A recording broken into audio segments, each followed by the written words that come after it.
attacks. The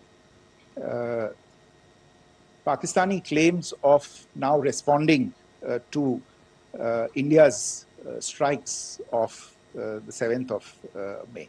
As I said right at the outset, it is India which is responding. The original escalation was by Pakistan on the 22nd of April. We are the ones who are responding to that escalation with the action that was taken yesterday morning. And again, I would like to emphasize that the action was restrained. It was directed towards non-civilian, non-military targets and confined to terrorist camps. And again, as we have been saying since yesterday, any further action by Pakistan, some of which we are seeing today, is nothing but escalation by Pakistan now, once again, and will be responded to and is being responded to appropriately.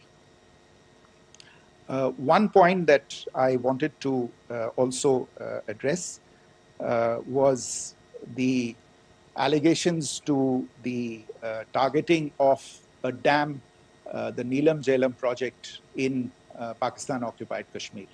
I want to say that this is an absolute and complete fabrication and a blatant lie. India has targeted only and only terrorist infrastructure, and the details of that, that terrorist infrastructure, together with the locations, were shared with you yesterday by Colonel Qureshi and Wing Commander Singh.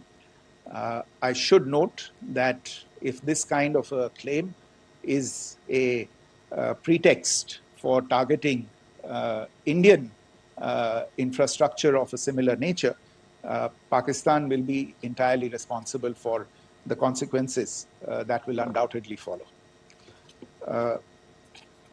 Finally, I want to address the some issues that have been raised related to the Indus Waters Treaty and the disinformation that has been raised in regard to that as well. The fact is that there have been fundamental changes in the circumstances in which the Indus Waters Treaty was concluded, and they call for a reassessment of the obligations under the treaty.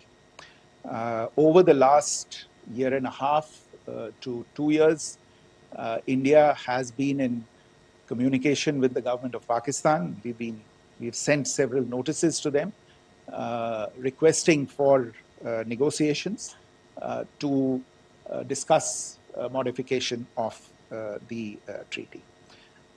India has for 6+ decades now honored the treaty, even during periods when Pakistan imposed multiple wars on us, and even when relations were adversarial. Pakistan is the one that has been acting in violation of the treaty, deliberately creating legal roadblocks in India exercising its legitimate rights on the western rivers.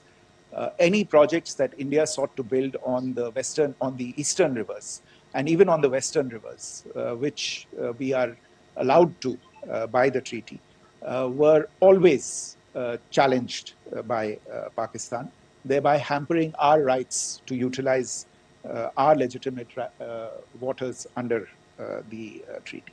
In fact, if you see, the preamble of the treaty itself states that the treaty was concluded in a spirit of goodwill and friendship. Mark those words, concluded in a spirit of goodwill and friendship.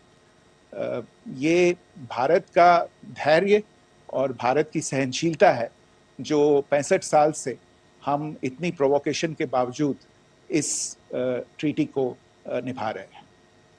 However, as has been made clear earlier as well, Pakistan has not responded to our requests to enter into negotiations for a reassessment of the obligations under the treaty. A number of conditions have changed.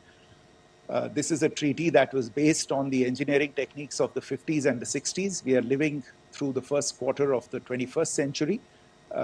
Technological changes and technological advancements have to be taken into account. There are demographic changes. There are climate changes that have taken place. There is the imperative of clean energy. And of course, the terrorism that Pakistan has wreaked in the state of Jammu and Kashmir itself has hampered India's ability to exercise its rights under the treaty.